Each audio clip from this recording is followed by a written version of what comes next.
फलटण महिला डॉक्टर आत्महत्या प्रकरणी मुख्य आरोपी पीएसआय गोपाल बदने स्वतःहून पोलीस ठाण्यात हजर। वैद्यकीय चाचणीनंतर आज कोर्टात हजर केले जाणार। फलटण महिला डॉक्टर आत्महत्या प्रकरण आरोपी प्रशांत बनकरला 4 दिवसांची पोलीस कोठडी। महिला डॉक्टरनंच प्रपोज केलं होतं, मात्र प्रशांतनं नकार दिला होता, कुटुंबियांची माहिती। प्रत्यक्ष अप्रत्यक्ष संबंध असल्याचा पुरावा असल्यास अधिकाऱ्यांवर कारवाई केली जाणार। फलटण महिला डॉक्टर आत्महत्येप्रकरणी अधिकाऱ्यांवर हलगर्जीपणाच्या आरोपानंतर मुख्यमंत्र्यांचा इशारा।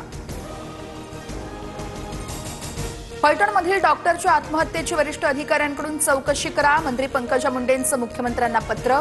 न्याय मिळवून देण्याची भूमिका। लवकरच फडणवीसांची भेट घेणार।